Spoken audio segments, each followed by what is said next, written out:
Well, we have a new World Test champion. South Africa, deserved winners of the WTC 2023-25 cycle, defeating defending champions Australia by 5 wickets at the Lord's Cricket Ground, the match ending in 4 days.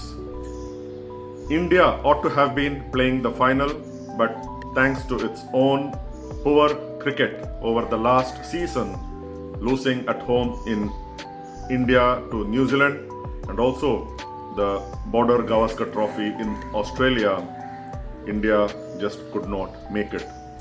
South Africa versus Australia. South Africa clear winners. So 3 WTC finals, 3 different winners, but all 3 from the same southern hemisphere.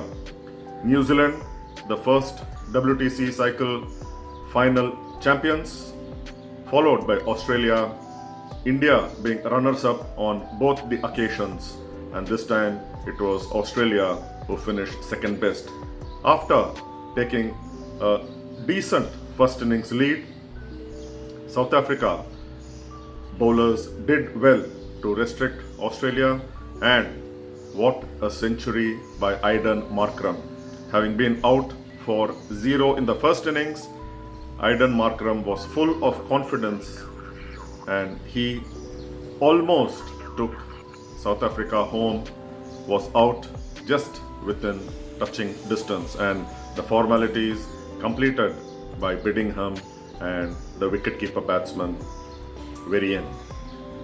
Credit goes to their captain Temba Bavuma, who I have always admired for his batsmanship, for his never give up attitude, and he has won the respect of all his team members and the entire nation.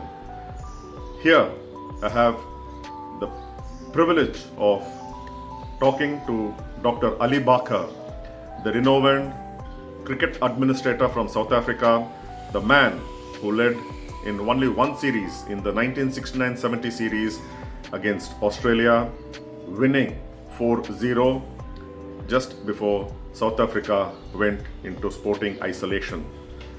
He was the man, among others, chiefly responsible for South Africa back to the international cricket fold and the brain behind hosting the 2003 ICC Cricket World Cup in South Africa. Dr. Ali Bacher needs no further introduction, and here he is on the phone call from his home in Johannesburg a day after South Africa emerged the World Test champions. Listen in. Is it Kiku? Yeah, just Krishnan here. How are you?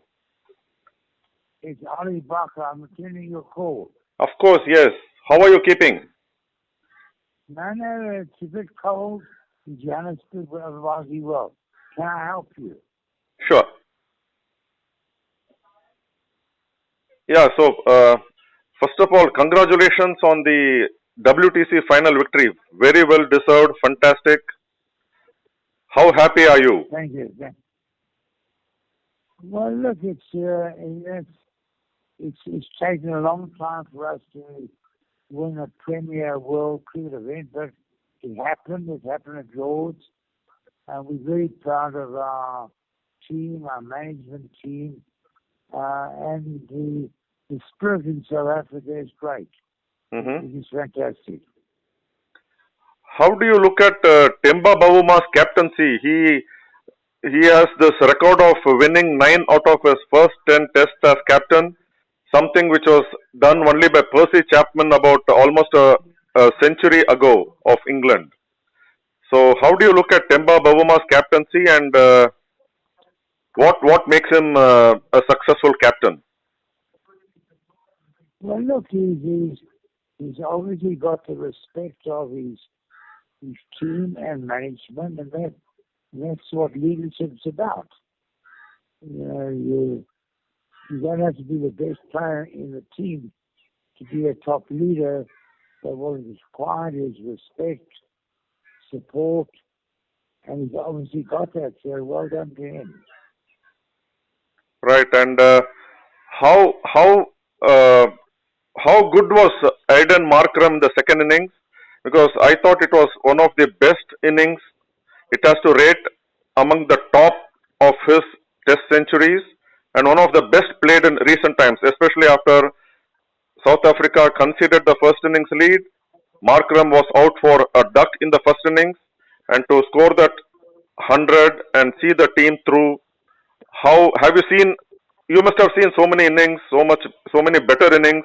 How do you rate Markram's century? Well, look, his cricket history is very interesting. I think his first test match was against Australia. I think it was in Port Elizabeth a long time ago, and he got 100. Yes. His first test century, he got 100 there. And, being new to the test arena, I'm told the Australians on the field gave him a pretty tough time. Mm-hmm. But he survived. He survived and he got 100. And then about 2 years ago, his fortunes faltered a bit. He seems to lose his confidence. And in fact, he was dropped for a short period. But he's come back. Hmm. He's come back with flying colours. I mean, he's 100 at Lords. It's one of the best Test 100s I've seen by South African Test player. Indeed. And, he was there from start to finish, intense concentration, intense determination. And there's no question that he set the foundation for our win. Having said that, the Australian bowling attack is pretty formidable. Mm-hmm. I often said that I thought the Australian bowling attack is probably the best bowling attack I've seen for a long time. They got everything. But yet he withstood that challenge and he played a fantastic leadership role in batting.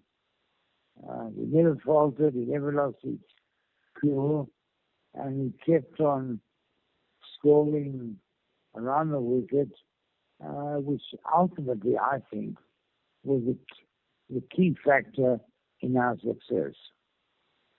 What can this WTC final victory do to South African cricket? Because all these years they have been coming so close to the semi-finals, the final.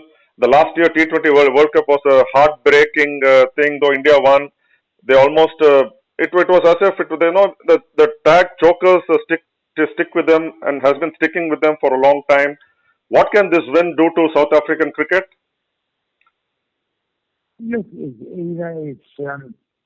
been a long time. We've been, as you said, in many semi-finals, finals, but we've never got through the finishing pass. We've done it now. And, once you do it once, there's no reason why more success should now follow the South African cricket team. The country now it's just the enthusiasm, the pride has been lifted enormously, and all credit to our captain and his team. Yes, indeed. So, how are you looking at the next WTC cycle, which is starting soon? India versus England, and it will be on South Africa to retain this title, isn't it? No team has retained the WTC final, though there have been three different winners. All three have come from southern hemisphere: New Zealand first, Australia, and now South Africa. So, how do you look the future ahead? Look, our problem is this coming South African cricket summer. We don't have any test matches. Oh. I mean, it's crazy, man. I mean, what's happening in world cricket that England, India, and Australia, they play each other all the time. not 2 tests, 4 or 5 test series. So they're controlling the matches that are played in World Cricket, which can't be right. Mm. I mean, you can't have a situation where South Africa is excelled at Lords, and to the best of my knowledge, this coming South African summer, we don't have any test cricket. It's crazy. It's wrong. It's wrong. It's wrong. And by the year end, you would have England playing 9 test matches, isn't it? So they have the Ashes in Australia. They also have the India series starting next week. So it's a huge difference, isn't it? Like you said, South Africa no test this summer, but England on the other hand would have played 9 at least this by this year end. It's wrong. It's wrong. World cricket should be there to spread the game. Yes. When I was chairman of the ICC development program of a 10-year period, that was my objective, to spread the game. It's not there to make sure that only 2 or 3 teams get the bulk of the prime matches. There's never been my objective when I was running the ICC development program. Mm-hmm. And they're also all right.